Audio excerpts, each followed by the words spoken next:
जय हिंद दोस्तों, नमस्कार। उम्मीद करता हूं कि आप लोग स्वस्थ होंगे, मस्त होंगे, तंदुरुस्त होंगे। मैं प्रिंस कुमार आप सबका तहे दिल से स्वागत करता हूं आपके अपने यूट्यूब चैनल जिसका नाम है दोस्तों एनसीईआरटी बाय प्रिंस कुमार। और यहां पर आपकी तैयारी होती है दोस्तों सक्सेसफुल। तो इस वीडियो के अंदर आज हम लोग बेहतरीन तरीके से समझने वाले हैं कक्षा 10th का आप लोगों का चैप्टर है जिसका नाम है दोस्तों पॉलिटिकल साइंस का चैप्टर है, राजनीति विज्ञान का पहला चैप्टर जिसका नाम है सत्ता की साझेदारी। तो इस चैप्टर को हम लोग बहुत बेहतरीन तरीके से मैं आप लोग को पढ़ाऊंगा। इस तरीके से पढ़ाऊंगा कि आप लोग को एक वीडियो में ही पूरा कॉन्सेप्ट समझ में आ जाए, ये मेरी गारंटी है दोस्तों। बस आप लोग को क्या करना है कि वीडियो को एंड तक देखना है और पेशेंस बना के देखना है। अब आप लोग मन में सोच रहे होंगे कि इन्होंने नया क्या बोला है, सारे वीडियो वाले ही यही बोलते हैं कि आपको पूरा समझा दूंगा, अच्छी तरह से समझा दूंगा, बिल्कुल 100% आपको कॉन्सेप्ट क्लियर हो जाएगा। तो दोस्तों बिल्कुल अंतर है। मैं आप लोग को एक एक शब्द एनसीईआरटी की जो बुक है ना, एक एक शब्द आप लोग को पढ़ा करके जो है अच्छी तरीके से समझाऊंगा। ऐसे नहीं कि बस आपको समझा दिया। मैं आप लोग को चाहता हूं कि आप लोग एक एक चीज को बेहतर तरीके से, एक एक शब्द है ना उसका मतलब मैं आप लोग को समझाऊं। ठीक है, तो इस तरीके से मैं आप लोग को पढ़ाने वाला हूं। बाकी आप लोगों को एंड में खुद ही पता चल जाएगा कि वीडियो अगर आप लोग को अच्छी लगी तो आप लोग कमेंट बॉक्स में लिखिए कि भाई हमें वीडियो पसंद आई है, तो मुझे अपने आप एक मैसेज मिल जाएगा कि भाई मैंने जो है अच्छी तरह से आप लोग को पढ़ाया। तो चलिए दोस्तों, बिना किसी देरी के इस चैप्टर को हम लोग जो है बेहतरीन तरीके से स्टार्ट करते हैं जिसका नाम है दोस्तों सत्ता की साझेदारी। आप लोग जो है अगर आप लोग चैनल पर नए आए हो तो वीडियो को सब्सक्राइब आप लोग तभी करना जब आप लोग को वीडियो अच्छी लगे। मैं ये नहीं बोलूँगा कि आप लोग पहले सब्सक्राइब कर लो या वीडियो को लाइक कर दो। आप लोग वीडियो को देखिए पहले, अगर आप लोग को अच्छा लगता है, इंटरेस्टिंग लगता है तो आप लोग सब्सक्राइब कीजिए, वीडियो को लाइक कीजिए, शेयर कीजिए। ये सब आपके देखने के ऊपर होगा। तो चलिए दोस्तों शुरू करते हैं। तो पहले हमारे सामने है दोस्तों परिचय।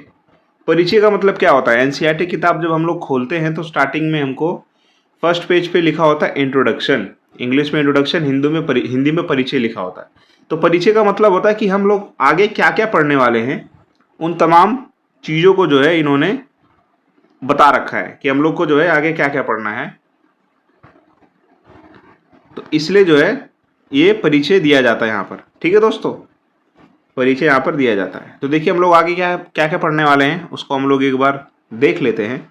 इस अध्याय के साथ हम लोकतंत्र की उस यात्रा को आगे बढ़ाएंगे जो पिछले साल शुरू हुई थी। यानी कि कक्षा 9वीं के अंदर आप लोगों ने जो पॉलिटिकल साइंस की बुक पढ़ी थी तो वहाँ से आप लोगों के जहन में लोकतंत्र शब्द आया था, फिर वहाँ से आप लोगों ने पढ़ना शुरू किया था भारत के बारे में। पिछले साल हमने देखा था कि लोकतांत्रिक व्यवस्था में सारी ताकत किसी एक अंग तक सीमित नहीं होती है। यहाँ पर एक शब्द आया है जिसको बोलते हैं लोकतांत्रिक व्यवस्था। लोकतंत्र हम लोगों को बचपन से पढ़ाया जाता है कक्षा 6-7 से। लोकतंत्र का मतलब क्या होता है? ऐसा तंत्र जहाँ पर लोग यानी कि जो पीपल होते हैं, जैसे आप और मैं, इनके पास ताकत होती है। इनके पास किस तरह की ताकत होती है? तो इनके पास होती है दोस्तों वोट की ताकत। किसकी ताकत दोस्तों? वोट की ताकत। जहाँ पर सामान्य जनता को वोट डालने का अधिकार होता है ना, उसको क्या बोलते हैं दोस्तों? उसको ही बोलते हैं लोकतंत्र व्यवस्था। तो भारत में यहाँ पर जो भी 18 साल से ऊपर है, 18 साल का है, यहाँ पर वो वोट डाल सकता है और वोट डाल करके अपने प्रिय नेता को चुन सकता है। तो इसलिए यहाँ पर क्या है? लोकतंत्र है। लेकिन वहीं पर सऊदी अरब अगर आप लोग जाओगे ना, सऊदी अरब के अंदर, तो वहाँ पर लोकतंत्र नहीं है। वहाँ पर जनता को वोट देने का अधिकार नहीं है। वहाँ पर राजतंत्र है। क्या है दोस्तों? राजतंत्र। यानी कि राजा, वहाँ पर राजा का परिवार ही सत्ता में आगे बैठता है, पावर में बैठता है। सत्ता का मतलब होता है पावर, समझेंगे आगे हम लोग। ठीक है, तो उसको क्या बोलते हैं? उसको बोलते हैं राजतंत्र। जहाँ पर जनता को वोट देने का अधिकार नहीं होता है, राजा मर जाएगा, उसका बेटा, ठीक है, इसी तरीके से सत्ता एक ही परिवार में रहती है। लेकिन लोकतंत्र में क्या है? कोई भी चुनाव लड़ सकता है, जिसको भी जनता ने सबसे ज्यादा वोट दिए वो जीत सकता है। ठीक है, फिर यहाँ पर देखिए विधायिका, कार्यपालिका और न्यायपालिका के बीच पूरी समझ के साथ सत्ता को विकेंद्रित कर देना लोकतंत्र के कामकाज के लिए बेहद जरूरी है। अब देखिए यहाँ पर 3 शब्द और आए हैं। पहला शब्द है विधायिका, दूसरा शब्द है कार्यपालिका और तीसरा शब्द है न्यायपालिका। विकेंद्रित का मतलब होता है कि बांटना, किसी एक के पास ना रखना सत्ता, सबको बराबर भागों में विकेंद्रित कर देना, जिसको इंग्लिश में बोलते हैं डिसेंट्रलाइजेशन। ठीक है, अब हम लोग समझेंगे यहाँ पर विधायिका का मतलब क्या होता है, कार्यपालिका का और न्यायपालिका। तो देखिए, विधायिका भारत देश को चलाने के लिए एक कानून की किताब है जिसको हम लोग बोलते हैं संविधान। क्या बोलते हैं दोस्तों? संविधान। ठीक है, उस संविधान के अंदर कई सारे नियम, कायदे, कानून हैं। तो इन कानूनों को कौन बनाता है? इन कानूनों का निर्माण जो है वो भारतीय संसद करती है। कौन करता है दोस्तों? भारतीय संसद, जिसके अंदर सांसद जाके बैठते हैं, जिसके अंदर हमारे द्वारा चुने गए जो मेंबर ऑफ पार्लियामेंट होते हैं ना, एमपी, ठीक है, वो जाकर के संसद के अंदर बैठते हैं। तो संसद को क्या बोलेंगे फिर? संसद को बोलेंगे विधायिका। ठीक है, जिसको इंग्लिश में बोलते हैं लेजिस्लेटिव। ठीक है, उसके बाद में दूसरा होता है कार्यपालिका। विधायिकाएं जो होती है राज्य स्तर पर भी होती हैं। जैसे हर स्टेट की अपनी एक असेंबली होती है जहां पर उस राज्य से संबंधित कानून बनाए जाते हैं। संसद में क्या है, पूरे देश के लिए कानून बनाए जाएंगे, लेकिन जो राज्य की विधायिकाएं होती हैं, है ना, वो वहां पर केवल राज्यों के लिए कानून बनाया जाता है। किसके लिए कानून बनाया जाता है? राज्यों के लिए। उदाहरण के तौर पर आप लोग मानिए कि उत्तर प्रदेश कितना बड़ा राज्य है, तो उत्तर प्रदेश में भाई कानून व्यवस्था को बनाना है, वहां पर और भी कई सारे नियम, कायदे, कानून हैं। तो उसको कहाँ बनाया जाएगा? उसको बनाया जाएगा लखनऊ के अंदर जो विधानसभा है ना, जहाँ पर सारे विधानसभा के सदस्य बैठते हैं। ठीक है, तो विधानसभा के अंदर बनाया जाएगा। तो विधानसभा और आपका संसद, ये दोनों क्या कहलाएंगे? विधायिका कहलाएंगे। अगला शब्द है कार्यपालिका, जिसको इंग्लिश में बोलते हैं एग्जीक्यूटिव। एग्जीक्यूटिव के अंदर एक शब्द आता है एग्जीक्यूट। एग्जीक्यूट का मतलब होता है किसी चीज को लागू करना। तो भाई कानून तो बना दिया सांसदों ने, उसको लागू कौन करेगा? जमीनी स्तर पर लागू कौन करेगा? मान लीजिए संसद के अंदर या विधायिका के अंदर कानून बना दिया गया कि भाई क्या करना है कि 18 साल से नीचे के किसी बच्चे की शादी नहीं होनी चाहिए। मान लीजिए कानून बना दिया संसद के अंदर ये कानून बना दिया। अगर एक बार संसद के अंदर कानून बन गया तो पूरे देश के अंदर लागू होगा। और वहीं पर किसी विधानसभा के अंदर, किसी राज्य की विधानसभा के अंदर अगर कानून बनेगा तो वो कानून केवल उसी राज्य की बाउंड्री के अंदर ही लागू होगा। ठीक है, मान लीजिए संसद के अंदर एक कानून बना दिया गया कि भाई बाल विवाह नहीं कराना है। अब इसको लागू कौन कराएगा? इसको लागू कराएगा आपका कार्यपालिका। अब कार्यपालिका के अंदर कौन कौन होता है? कार्यपालिका के अंदर होते हैं दोस्तों कई सारे मिनिस्टर्स। कार्यपालिका दो प्रकार की होती है। ये आप लोग 11वीं के अंदर बहुत बेहतरीन तरीके से पढ़ने वाले हो, लेकिन उसके बावजूद भी मैं आप लोगों को, ठीक है, मोटा तरीके से समझा देता हूँ एक बार। कार्यपालिका के अंदर होते हैं आपके सरकारी कर्मचारी। ठीक है, कौन होता है दोस्तों? सरकारी कर्मचारी। सरकारी कर्मचारी टीचर भी हो सकते हैं, सरकारी आपके क्लर्क भी हो सकते हैं, लेकिन इसके अंदर आते हैं आईएएस, आईपीएस, आईआरएस, जो कानून को लागू करवाते हैं। ठीक है, तो ये लोग जो है कानून को लागू करवाते हैं जमीनी स्तर पर। उसके बाद में होता है न्यायपालिका। न्यायपालिका का काम क्या है? मान लीजिए कानून बन गया, अगर कोई इस कानून का उल्लंघन करेगा, जैसे अभी ऊपर हमने थोड़ी देर पहले एक कानून का जिक्र किया था कि भाई बाल विवाह को खत्म करने के लिए कानून बनाए गए। मान लीजिए उसके बावजूद भी लोग जो है अपने बच्चों की शादी कर रहे हैं 18 साल से पहले, तो इसके लिए सुनवाई कौन करेगा? तो न्यायपालिका। ठीक है, तो न्यायपालिका का काम है कि भाई लोगों को पकड़े, पुलिस पकड़ के ले जाएगी कोर्ट में, फिर न्यायपालिका जो है उस कानून के हिसाब से उनको दंड देगा। तो इस तरीके से जो है ये 3 शब्दों का मतलब है। आगे बढ़ते हैं दोस्तों, आगे देखते हैं कि क्या बोल रहा है कि भाई विधायिका, कार्यपालिका और न्यायपालिका के बीच पूरी समझ के साथ सत्ता को जो है विकेंद्रित कर देना, यानी कि पावर। सत्ता का मतलब यहाँ पर पावर है। ठीक है दोस्तों, अगर आप लोगों से कोई पूछे ना कि भारत के अंदर सत्ता किसके पास है, तो बड़े बड़े पॉलिटिशियंस के पास सत्ता नहीं है। सत्ता है जो आम जनता है ना भारत के अंदर, उसके पास सत्ता है, क्योंकि वही तो किंग मेकर है ना। वही तो अपने इलेक्शन, अपने वोट की सहायता से देश के अंदर बड़े बड़े नेताओं को जिताती है और उनको पावरफुल बनाती है। तो अल्टीमेटली पावर किसके पास है? अल्टीमेटली भारत के अंदर पावर है जो कॉमन मैन है ना, यहाँ का common man and common women, इनके पास पावर है। आगे बढ़ते हैं दोस्तों, लेकिन हमें इस चैप्टर के अंदर भारत के बारे में नहीं पढ़ना है। हमें इस चैप्टर के अंदर पढ़ना है बेल्जियम के बारे में और श्रीलंका के बारे में। इन दो देश की कंडीशंस के हिसाब से हम लोग को सत्ता की साझेदारी को समझना है, जो मैं आप लोग को समझाऊंगा। पहले 3 अध्यायों में हम सत्ता के बंटवारे पर सोच विचार को आगे बढ़ाएंगे। आइए हम बेल्जियम और श्रीलंका की 2 कथाओं के साथ शुरुआत करते हैं। ये दोनों घटनाएं बताती हैं कि विभिन्न लोकतांत्रिक शासन पद्धतियां सत्ता के बंटवारे की मांग से किस तरह निपटती हैं। यानी कि दोनों ही देश के अंदर अलग अलग लोकतांत्रिक शासन पद्धति है, दोनों देश अलग अलग नियम, कायदे, कानूनों से आगे बढ़ रहे हैं, दोनों की परिस्थितियां अलग हैं, दोनों की कंडीशंस अलग हैं। ये समझने में कुछ मदद मिलेगी कि आखिर लोकतंत्र में सत्ता के बंटवारे की ज़रूरत क्यों होती है, कि भाई क्या कारण है कि लोकतंत्र के अंदर किसी एक के हाथ में पावर नहीं होनी चाहिए, पावर सबके पास होनी चाहिए, इसकी क्यों ज़रूरत है हम लोग को। ठीक है, इससे हम सत्ता के बंटवारे के उन रूपों पर बातचीत कर सकेंगे जिनकी चर्चा आगे अगले 2 अध्यायों में की जाएगी। तो ये हम लोग का पूरा इंट्रोडक्शन है, हम लोग को इस चीज़ के ऊपर बात करनी है। ठीक है, चलिए फिर शुरू करते हैं। बेल्जियम और श्रीलंका। ठीक है दोस्तों, पहले हम बात करेंगे बेल्जियम से। देखिए, लेट मी चेंज कलर, नहीं कलर चेंज नहीं होगा, ये कलर ठीक रहेगा। हाँ, बेल्जियम यूरोप का एक छोटा सा देश है। तो बेल्जियम कहाँ का एक छोटा सा देश है दोस्तों? यूरोप का। पहले आप लोग को दिखा देता हूँ, पहले आप लोग को जो है दिखा देता हूँ मैं भारत के संदर्भ में बेल्जियम की स्थिति क्या है। एक बार हम लोग इसको समझ लेते हैं ना, फिर चीज़ें आसान हो जाएंगी हमारे लिए। 2 मिनट 2 मिनट 2 मिनट, ये देखिए, अब ध्यान से देखिए आप लोग। ये हमारा प्यारा देश भारत है, आप लोग देख सकते हैं, ये इंडियन ओशियन है। ठीक है, यहाँ से अगर हम लोग यूरोप के अंदर जाएं तो आपको जो लाल सा देश दिख रहा है ना, ये बेल्जियम है। ठीक है, बेल्जियम के जस्ट ऊपर ये आप लोग का यूके, यूनाइटेड किंगडम है। तो ये हमारा देश, ये हमारा भारत हो गया, और ये हो गया बेल्जियम। यूरोप का एक देश है बेल्जियम, ध्यान रखिएगा, बहुत छोटा देश है, वो मध्य सागर के ऊपर है। ठीक है, तो ये हो गया आपका बेल्जियम। क्या हो गया दोस्तों? ये हो गया आपका देश बेल्जियम। अब हम बेल्जियम के बारे में जानकारी प्राप्त करेंगे। बेल्जियम के बारे में जो जानकारी है उसको हम लोग पढ़ते हैं। चलिए, उम्मीद करता हूँ आप लोगों ने बेल्जियम को जो है भारत के संदर्भ में देख लिया होगा। अब हम बात करेंगे बेल्जियम के बारे में। तो देखिए, बेल्जियम जो है यूरोप का एक छोटा सा देश है। क्षेत्रफल में ये हमारे हरियाणा राज्य से भी छोटा है, यानी क्षेत्रफल की दृष्टि देखा जाए ना तो हरियाणा राज्य से भी जो है बहुत छोटा है साइज में। इसकी जो बॉर्डर्स है, फ्रांस देश के साथ लगता है, नीदरलैंड के साथ लगता है, जर्मनी और लग्जमबर्ग से लगता है इसका जो बॉर्डर है। इसकी आबादी 1 करोड़ से थोड़ी अधिक है, यानी इसकी टोटल जो पॉपुलेशन है वो 1 करोड़ से थोड़ी सी अधिक है। आई बात समझ में? यानी हरियाणा की आबादी से करीब आधी, हरियाणा की जो आबादी है वो 2 करोड़, लगभग 2 करोड़ है, और इसकी आबादी कितनी? 1 करोड़ है।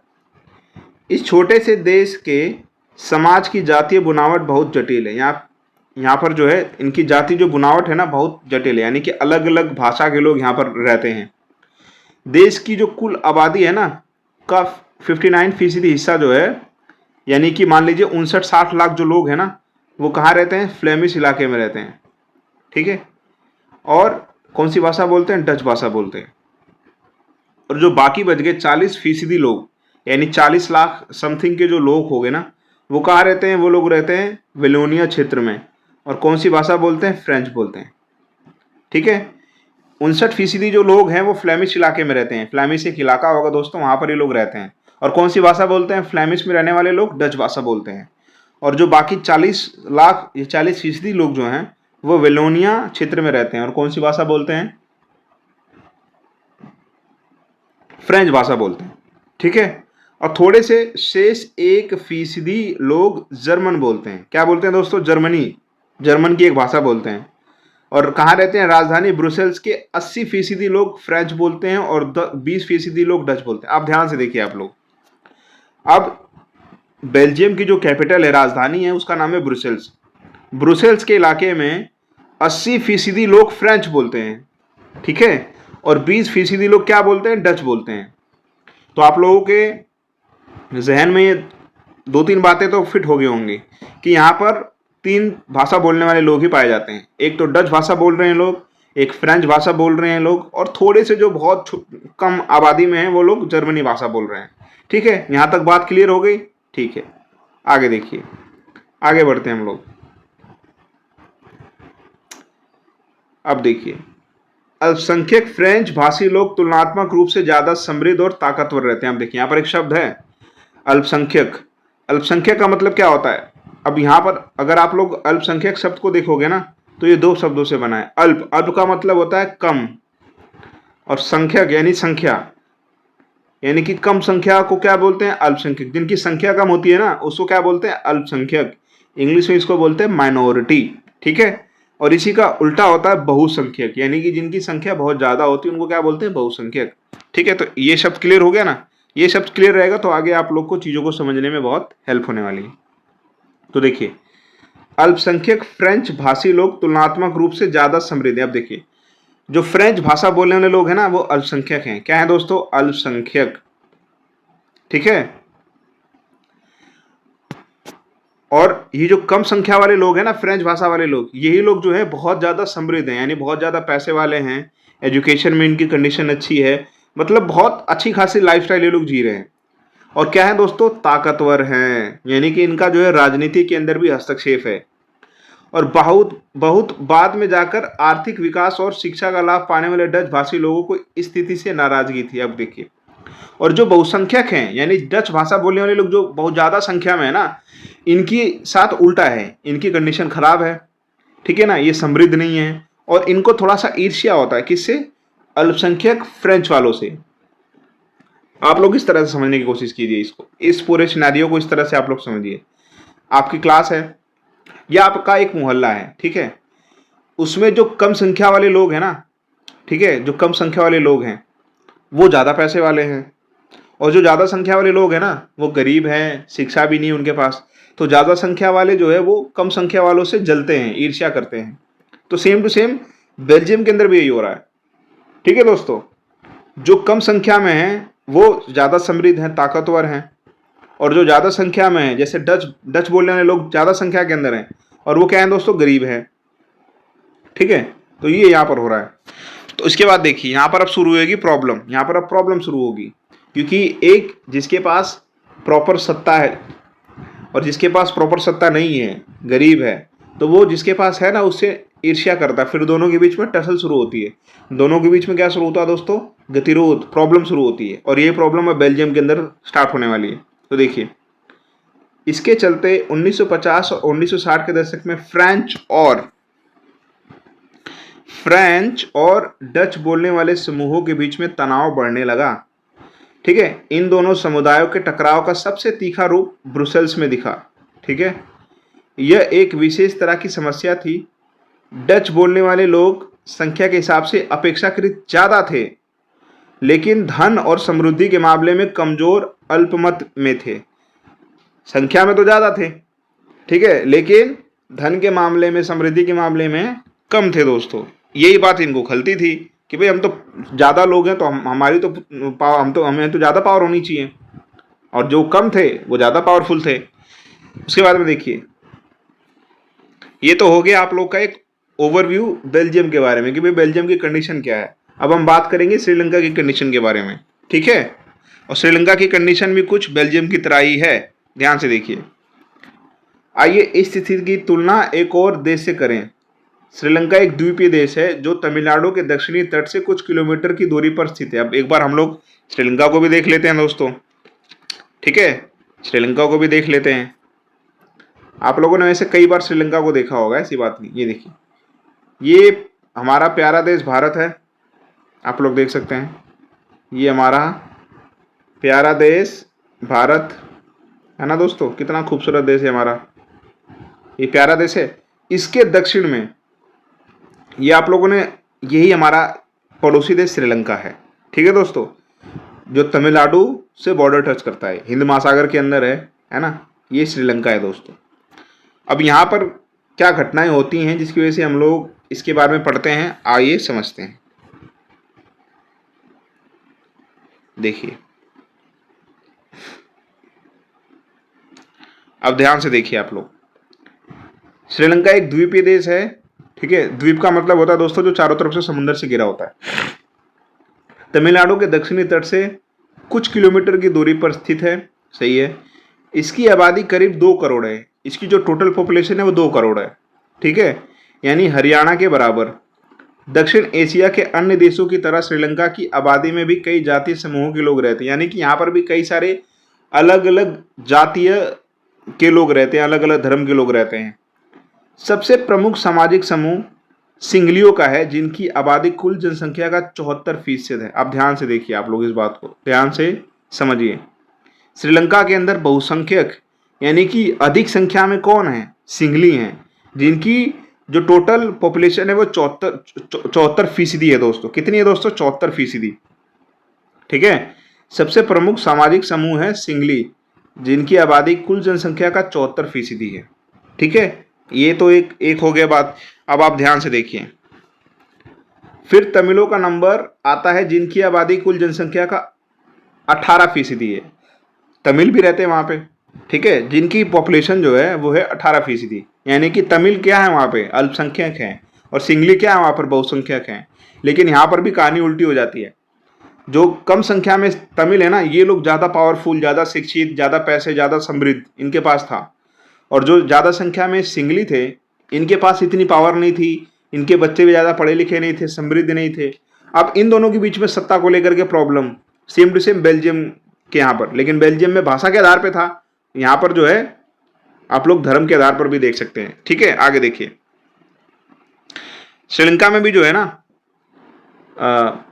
तमिलों में भी दो समूह, श्रीलंकाई मूल के तमिल और हिंदुस्तानी तमिल, जो औपनिवेशिक शासन काल में बागान में काम करने के लिए भारत में लाए गए लोगों की संख्या। आप देखिए, श्रीलंका में भी दो प्रकार के तमिल पाए जाते हैं। एक तो वो तमिल जो प्रॉपर श्रीलंकाई के थे, ठीक है, और एक वो तमिल हैं जिनको अंग्रेजों ने, चूंकि अंग्रेजों ने भारत के साथ साथ श्रीलंका को भी क्या बनाया था? अपना गुलाम बनाया था, औपनिवेशिक बनाया था। तो वो श्रीलंका के अंदर चाय बागानों में काम करने के लिए भारत, दक्षिणी तमिलनाडु से, केरला से, यहाँ से मजदूर लेके जाते थे। और जब आज़ाद हुआ श्रीलंका, तो ये जितने भी मजदूर भारत से लाए गए थे ना श्रीलंका के अंदर, ये लोग वहीं पर रह गए, वहीं पर बस गए। तो वहाँ पर भी तमिल दो प्रकार के पाए जाते हैं, एक श्रीलंकाई तमिल और एक भारतीय तमिल। अब देखिए, मौजूदा श्रीलंका के नक्शे पर गौर करेंगे तो पाएंगे कि तमिल मुख्य रूप से उत्तर और पूर्वी प्रांतों में आबाद हैं। अधिकतर सिंगली भाषा लोग बौद्ध हैं, जबकि तमिल भाषी लोगों में से कुछ हिंदू हैं और कुछ मुसलमान हैं। जितने सिंगली लोग हैं वो कौन से धर्म को फॉलो करते हैं? बौद्ध धर्म को फॉलो करते हैं। बुद्धम शरणम गच्छामि। ठीक है, और जो तमिल हैं, तमिल दो कैटेगरी के अंदर बटे हुए हैं। तमिल जो हैं वो दो कैटेगरी के अंदर बटे हुए हैं। कुछ तमिल हिंदू हैं और कुछ तमिल जो हैं वो इस्लाम को फॉलो करते हैं। ठीक है ना। अब देखिए ध्यान से, श्रीलंका की आबादी में ईसाई लोगों का हिस्सा भी जो है 7% है, और वे सिंगली और तमिल दोनों भाषाएं बोलते हैं।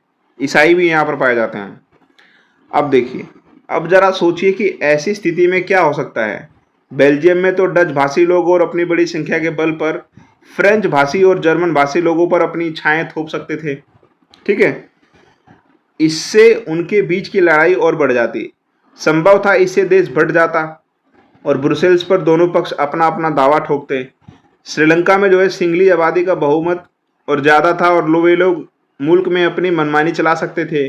आइए अब यह देखें कि असल में दोनों देशों में हुआ क्या। अभी आप लोग के सामने प्रॉब्लम आ गई ना कि भाई बेल्जियम के अंदर जो है आपका फ्रेंच भाषी लोगों के बीच में और डच भाषी लोगों के बीच में जो है टकराव शुरू हो गया कि भाई कौन सबसे ज़्यादा पावरफुल है। श्रीलंका के अंदर किस चीज़ को लेकर के टकराव हो गया? चूंकि श्रीलंका के अंदर जो है सिंगली और तमिलों के बीच में जो है टकराव शुरू हो गया पावर को लेकर के कि भाई किसको पावर सबसे ज़्यादा मिलेगी। अब हम लोग पढ़ेंगे कि किस प्रकार से वहाँ की सरकारों ने, चाहे बेल्जियम की सरकार हो चाहे श्रीलंका की सरकार हो, इस समस्या का सामना वो किस तरीके से करते हैं। इस चीज़ को हम लोग इस चैप्टर के अंदर पढ़ेंगे। यानी कि वो जो सत्ता की साझेदारी किस तरीके से करते हैं, किस तरीके से जो है वो लोग पावर को सबके अंदर बराबर बराबर बांटते हैं, वही हम लोग इसके अंदर देखेंगे। पहले हम लोग बात करेंगे श्रीलंका के अंदर। श्रीलंका के अंदर हम लोग पहले पढ़ने वाले हैं। तो देखिए दोस्तों, श्रीलंका के अंदर क्या हुआ। सन 1948 में श्रीलंका क्या था? एक स्वतंत्र राष्ट्र बना। हम लोग 1947 में आज़ाद हुए थे। एक साल बाद ही श्रीलंका भी जो है अंग्रेजों से आज़ाद हुआ था। सिंगली समुदाय के नेताओं ने अपनी बहुसंख्या के बल पर शासन पर प्रभुत्व जमाना चाहा। सिंगली समुदाय के जो नेता थे ना, उन्होंने क्या सोचा कि यार हम तो संख्या में ज़्यादा हैं, तो क्यों ना हम लोग पूरे श्रीलंका में अपना राज स्थापित कर लें। इस वजह से लोकतांत्रिक रूप से निर्वाचित सरकार ने सिंगली समुदाय की प्रभुता कायम करने के लिए अपनी बहुसंख्यक परिस्थिति के तहत कदम उठाए। ठीक है, इलेक्शन वगैरह कराए लोगों ने, और ये जो है सोचते थे कि हम लोग बहुसंख्यक में हम लोग चुनाव जीत जाएंगे। उसके बाद में आगे क्या होता देखिए आप लोग,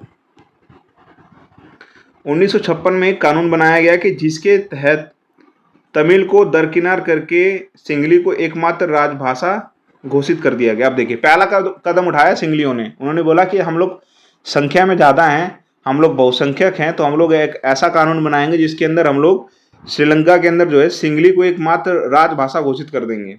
ठीक है। उसके बाद में विश्वविद्यालयों, सरकारी नौकरियों में सिंगलियों को क्या दिया जाएगा, प्राथमिकता दिया जाएगा।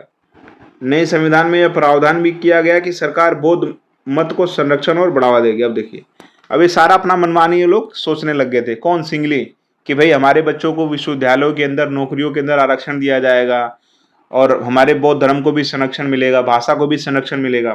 ठीक है, सारा ये लोग सोचने लग गए। उसके बाद में देखिए एक एक करके आए इन सरकारी फैसलों ने श्रीलंकाई तमिलों की नाराजगी और शासन को लेकर उनमें बेगानापन बढ़ाया। अब देखिए इस तरीके की बात होने लगी और सिंगलियों को लगने लग गया कि भाई ये तो हमारे साथ नाइंसाफी हो रही है, ये तो सरासर एक तरह से देखा जाए तो जिसकी जनसंख्या ज़्यादा है वो तो एक तरह से अपना क्या कहते हैं उसको, जो मनमानी तरीके से अपना काम कर रहा है। उन्हें लगा कि भाई बौद्ध धर्मावलंबी सिंगलियों के नेतृत्व वाली राजनीतिक पार्टियां उनकी भाषा और संस्कृति को लेकर असंवेदनशील है, यानी कि उसके बारे में सोचती नहीं है बिल्कुल भी। तमिलों को ये लगने लग गया दोस्तों, है ना। उन्हें लगा कि संविधान और सरकार की जो नीतियां हैं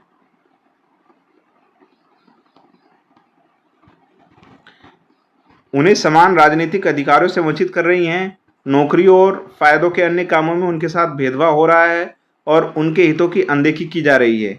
परिणाम क्या हुआ, यह हुआ कि तमिल और सिंगली समुदायों के संबंध बिगड़ते चले गए दोस्तों, है ना। आप लोग सिंपल तरीके से समझिए, मान लीजिए कि आप लोग का एक परिवार है, ठीक है, परिवार है, उसके अंदर एक लड़का है, ठीक है, और एक लड़की है। अगर माँ बाप लड़की को ज़्यादा बढ़ावा देंगे, उसको अच्छी स्कूल में भेजेंगे, उसको अच्छा खाना खिलाएंगे, अच्छा कपड़ा पहनाएंगे, उसकी सारी ज़रूरतों को पूरा करेंगे, और वहीं पर लड़की को अच्छी एजुकेशन नहीं दिया जाएगा, उसको कपड़े भी ख़राब दिए जाएंगे, उसकी सारी ज़रूरतों को अनदेखा किया जाएगा, तो एक टाइम ऐसा आएगा कि भाई लड़का और लड़की के बीच में जो है ना मनमुटाव शुरू हो जाएगा, या फिर लड़की और माता पिता के बीच में मनमुटाव शुरू हो जाएगा। ठीक है, तो सेम टू सेम श्रीलंका के अंदर भी यही होता है। सिंगली तमिल रहने वाले तो दोनों श्रीलंका के ही थे। एक तरफ सिंगलियों को ये कहकर कि भाई तुम जनसंख्या में ज़्यादा हो, उनके तमाम जो है बातों को आगे रखा जा रहा था, और वहीं पर तमिल को अनदेखा किया जा रहा था, तो दोनों के बीच में प्रॉब्लम शुरू होने वाली है दोस्तों, है ना। तो यही प्रॉब्लम यहाँ पर जो है शुरू हो गई। उसके बाद देखिए क्या होता है,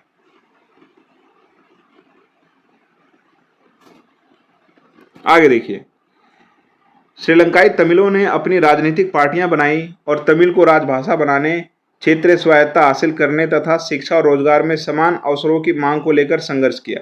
अब तमिलों ने भी सोचा कि यार क्यों ना हम भी एक राजनीतिक पार्टी बनाएं, और कल को अगर हम लोग जीत गए तो हम वही काम करेंगे जो सिंगली करना चाहते हैं। ठीक है, लेकिन तमिलों की आबादी वाले इलाके की स्वायत्ता की उनकी मांगों को लगातार नकारा गया। 1980 के दशक तक उत्तरी पूर्वी श्रीलंका में स्वतंत्र तमिल इलम सरकार बनाने की मांग को लेकर उनके राजनीतिक संगठन बनने लग गए। अब देखिए इस तरीके से जो है दोनों गुटों के बीच काफी संघर्ष स्टार्ट हो गया होगा दोस्तों। आगे देखिए, श्रीलंका में दो समुदायों के बीच पारस्परिक अविश्वास ने बड़े टकराव का रूप ले लिया। यह टकराव जो था गृह युद्ध में भी बदल गया। गृह युद्ध का मतलब होता है सिविल वॉर, हर जगह जो है मारपीट, खून, ठीक है दोस्तों, ये सब चीजें होने लग गई। परिणाम स्वरूप दोनों पक्ष के हजारों लोग मारे जा चुके हैं। अब देखिए दोनों पक्ष, चाहे सिंगली हो चाहे तमिल हो, दोनों के हजारों लोग जो है मारे गए दोस्तों। उनके परिवार अपने मुल्क से भागकर शरणार्थी बन गए दोस्तों। शरणार्थी वो होते हैं जो किसी दूसरी जान बचाने के मकसद से किसी दूसरे देश में जाकर के शरण लेते हैं दोस्तों, उसको क्या बोलते हैं, शरणार्थी बोलते हैं।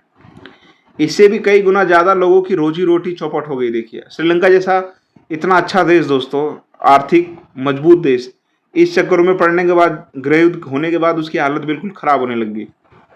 वहां के गृह युद्ध से मुल्क के सामाजिक, सांस्कृतिक और आर्थिक जीवन में काफी परेशानियां पैदा हुई, और 2009 में इस गृह युद्ध का क्या हुआ दोस्तों, अंत हुआ। अब देखिए कब की 1980 की लड़ाई कब शांत हुई थी दोस्तों? 2009 के अंदर। तो इसने जो है पूरे देश की जो है काया पलट को ही बदल दिया दोस्तों। एक देश जो कहते थे कि भारत से भी आगे था, एक टाइम में श्रीलंका जो था भारत से भी बहुत आगे था अर्थव्यवस्था के क्षेत्र के अंदर, लेकिन गृह युद्ध में पड़ने के बाद जो है उसकी हालत बिल्कुल खराब हो गई दोस्तों। ठीक है, तो ये था हम लोगों ने श्रीलंका के बारे में पढ़ा। अब हम लोग पढ़ेंगे बेल्जियम के बारे में कि बेल्जियम ने किस तरीके से समझदारी दिखाई और वो श्रीलंका की तरह जो है दोस्तों गृह युद्ध के अंदर नहीं फंसा। अगर कोई देश अगर गृह युद्ध के अंदर फंसता है ना, वहाँ पर कई सारी प्रॉब्लम्स वगैरह होती हैं, गुटों के बीच में लड़ाई झगड़े होते हैं, तो वो देश एक तरह से उसका विकास जो होता है ना दोस्तों रुक जाता है। ठीक है, लेकिन बेल्जियम ने ऐसा काम नहीं किया। बेल्जियम की सरकार ने बहुत समझदारी से जो है उन टकरावों को शांत किया और गृह युद्ध जो है होने से बचा दिया, और इसलिए जो है बेल्जियम काफ़ी विकसित होता रहा दोस्तों। अब देखते हैं बेल्जियम ने क्या किया दोस्तों।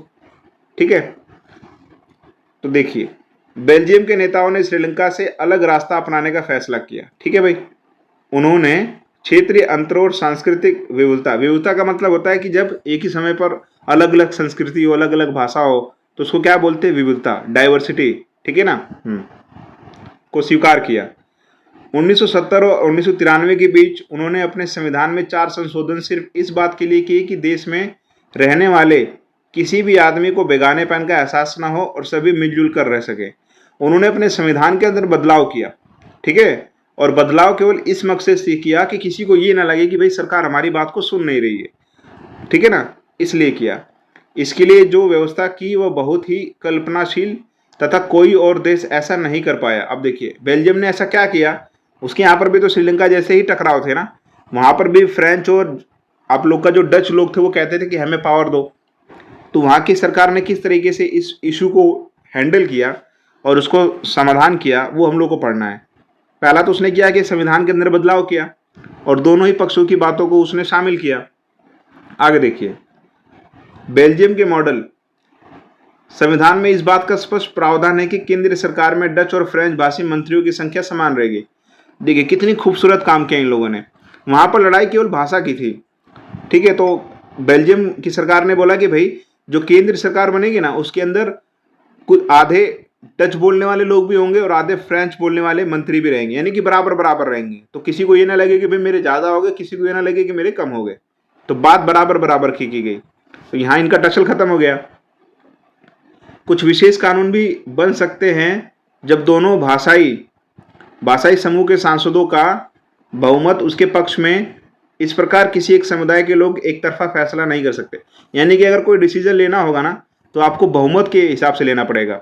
ठीक है, उसके बाद में केंद्र की सरकार अनेक शक्तियां देश के 2 इलाकों के क्षेत्रीय सरकारों को सुपुर्द कर दी गई, यानी राज्य सरकारें केंद्र सरकार के अधीन है। अब देखिए इन्होंने दूसरा सबसे इंपॉर्टेंट फैसला क्या लिया कि भाई केंद्र की कई सारी शक्तियां इन 2 इलाकों में जहां पर फ्रेंच बोलने वाले लोग रहते थे और जहां पर डच बोलने वाले लोग रहते थे, वहां की जो सरकार होगी ना, क्षेत्रीय सरकार, वो कई सारे फैसले लेगी। ठीक है ना, तो इसलिए जो है ये दूसरा चीज उन्होंने कर दिया। उसके बाद में देखिए क्या इन्होंने स्टेप उठाया। ब्रुसेल्स में अलग सरकार है और इसमें दोनों समुदायों का समान प्रतिनिधित्व का मतलब होता है कि दोस्तों कोई कैंडिडेट किसी की आवाज उठा सके, उसकी आवाज बने। जैसे हमारा कोई नेता है तो वो हमारा क्या करता है? प्रतिनिधित्व करता है। ठीक है ना दोस्तों, तो फ्रेंच भाषी लोग ने ब्रुसेल्स में समान प्रतिनिधित्व के इस प्रस्ताव को स्वीकार किया और डच भाषी लोग भी सरकार में बराबरी का प्रतिनिधित्व। अब देखिए सरकार के अंदर दोनों भाषा बोलने वाले लोगों को शामिल किया गया ताकि वो लोग अपने अपनी भाषा वाले लोगों का प्रतिनिधित्व कर सकें, चाहे वो फ्रेंच भाषी लोग हों चाहे वो डच भाषी लोग हों। तो इस तरीके से सारा प्रॉब्लम ही समाप्त हो गया दोस्तों, है ना। और वहीं पर देखिए श्रीलंका के अंदर ये प्रॉब्लम बना रहा। तो इस तरीके से जो है हम लोगों ने देखा कि किस प्रकार से बेल्जियम की सरकार ने बहुत ही सूझबूझ के साथ इस प्रॉब्लम को सॉल्व किया। आगे बढ़ते हैं दोस्तों। एक और फैसला उठाया था दोस्तों बेल्जियम की सरकार ने। केंद्रीय और राज्य सरकारों के अलावा यहाँ एक तीसरे स्तर की सरकार भी काम करती है, यानी कि सामुदायिक सरकार। इस सरकार का चुनाव एक ही भाषा बोलने वाले लोग करते हैं। डच, फ्रेंच और जर्मन बोलने वाले समुदायों के लोग चाहे वे जहां भी रहते हों इस सामुदायिक सरकार को चुनते हैं। इस सरकार को संस्कृति, शिक्षा और भाषा जैसे मसलों पर फैसले लेने का अधिकार है। ठीक है दोस्तों। आगे देखते हैं। आपको बेल्जियम का मॉडल कुछ जटिल लग सकता है, निश्चित रूप से यह जटिल है खुद बेल्जियम में रहने वालों के लिए भी, पर यह व्यवस्था बेहद सफल रही। इससे मुल्क में गृहयुद्ध, श्रीलंका जैसे सिविल वॉर नहीं हो यहाँ पे, की आशंकाओं पर विराम लग गया, वरना गृहयुद्ध की स्थिति में बेल्जियम भाषा के आधार पर 2 टुकड़ों में बढ़ जाता। जब अनेक यूरोपीय देशों ने साथ मिलकर यूरोपीय संघ बनाने का फैसला किया तो ब्रुसेल्स को उसका मुख्यालय चुना गया। अब यूरोप के अंदर एक बहुत इंपॉर्टेंट संगठन है, इसको बोलते हैं यूरोपीय संघ, उसका मुख्यालय बनाया गया ब्रुसेल्स को, और मुख्यालय वहीं पर बनाया जाता है जो देश बहुत शांत, बहुत जो है प्रगति वाला होता है। तो ब्रुसेल्स काफी विकसित हुआ, काफी आर्थिक उसने जो है सफलता प्राप्त की, इसलिए उसको मुख्यालय बनाया गया यूरोपीय यूनियन का दोस्तों। ठीक है, तो इस तरीके से हम लोगों ने समझा कि किस प्रकार से जो है सत्ता की साझेदारी को 2 अलग अलग देशों ने किस तरीके से उसको सॉल्व किया। आगे देखते हैं। अगला हमारे सामने जो टॉपिक है कि सत्ता की साझेदारी क्यों जरूरी है दोस्तों, हमें सत्ता क्यों बराबर बराबर भागों में बांटनी है। तो हम लोगों ने समझ लिया कि अगर आप बराबर बराबर भागों में बांटोगे नहीं तो एक वर्ग को जो है दूसरे वर्ग से ईर्ष्या होने लग जाएगी, दोनों के बीच में टकराव उत्पन्न हो जाएगा। ठीक है ना, एक को लगेगा कि भी हमारे साथ भेदभाव हो रहा है, असमानता हो रही है। तो ये तमाम चीजें हैं जिसकी वजह से हमको सत्ता की साझेदारी करनी चाहिए। बेल्जियम ने किया, बेल्जियम ने डच और फ्रेंच दोनों को बराबर भागों में सत्ता बांटी, लेकिन श्रीलंका ऐसा नहीं कर पाया क्योंकि सिंगली पूरा कंट्रोल चाहते थे, तमिल पूरा कंट्रोल चाहते थे, और पूरे कंट्रोल में किसी को कंट्रोल नहीं मिला और पूरा देश जो है गृहयुद्ध के चपेट में आ गया।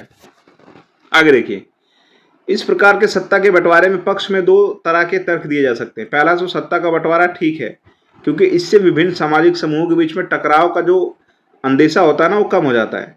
क्योंकि सामाजिक टकराव आगे बढ़कर अक्सर हिंसा, राजनीतिक अस्थिरता का रूप ले लेता है, इसलिए सत्ता में हिस्सा दे देना राजनीतिक व्यवस्था के स्थायित्व के लिए अच्छा है। यानी कि भाई बराबर भागों में बांट दो, नहीं तो युद्ध हो जाएगा।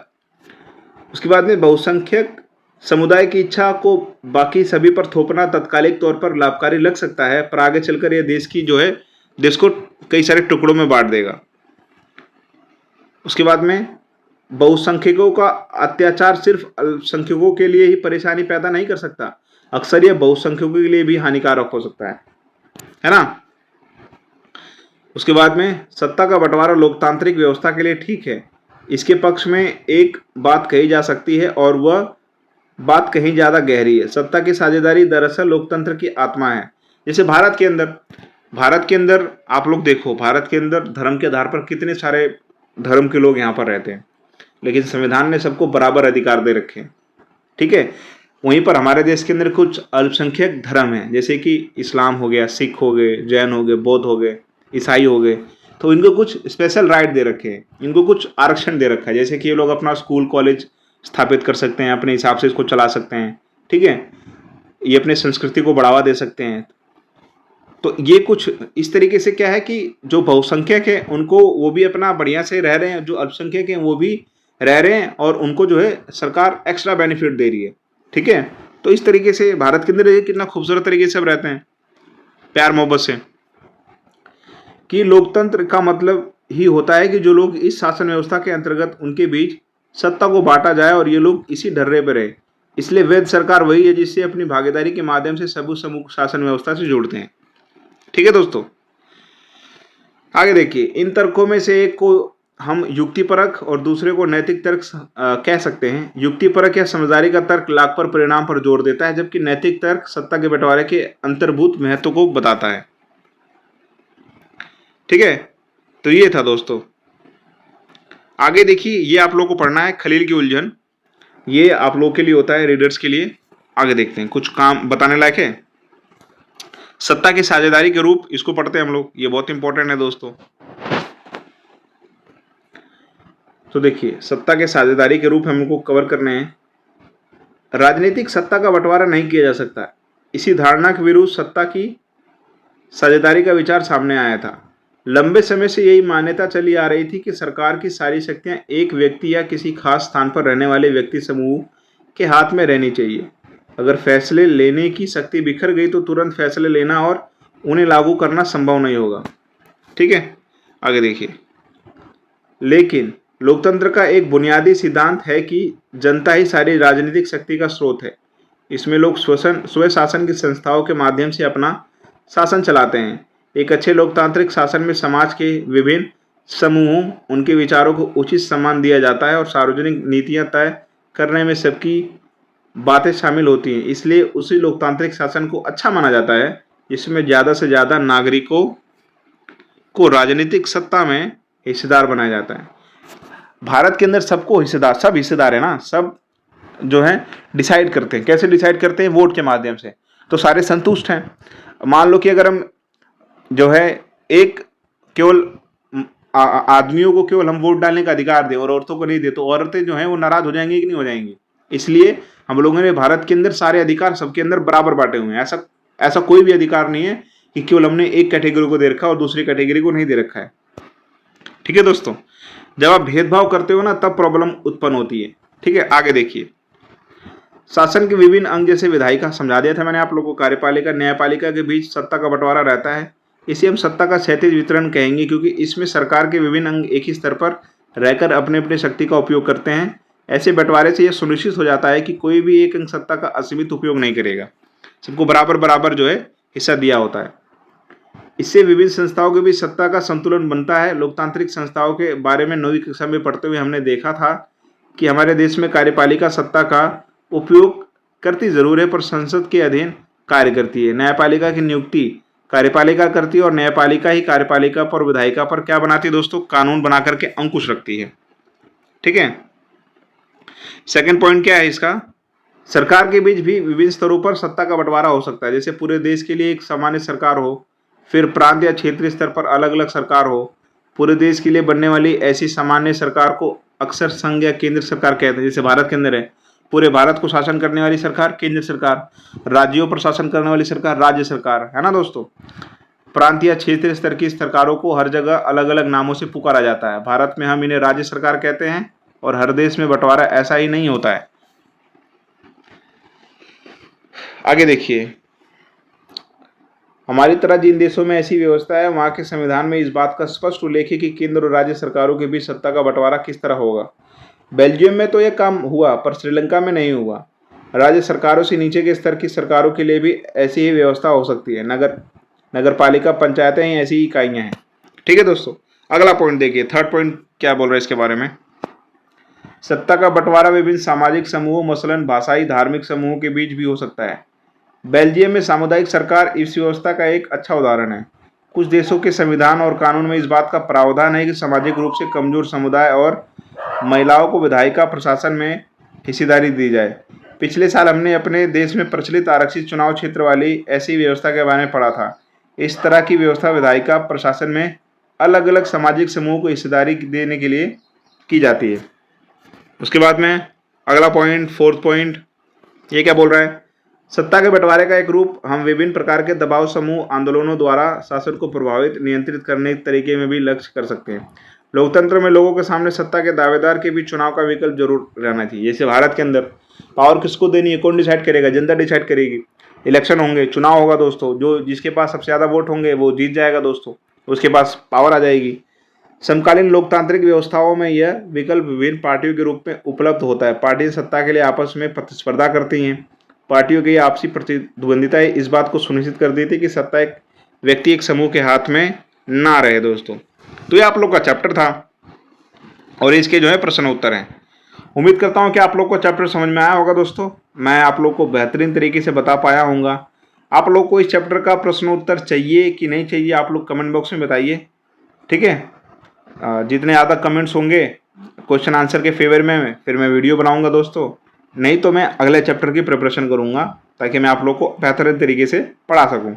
उम्मीद करता हूं कि आप लोग को ये चैप्टर बेहतरीन तरीके से समझ में आया होगा। अगर आप लोग को वीडियो अच्छी लगी है, समझ में आया है थोड़ा बहुत भी, तो आप लोग जो है मेरे चैनल को सब्सक्राइब कीजिए, वीडियो को लाइक कीजिए, शेयर कीजिए, कमेंट कीजिए और जुड़े रहिए मेरे इस यूट्यूब चैनल से जिसका नाम है NCERT बाय प्रिंस कुमार। मिलते हैं नेक्स्ट वीडियो।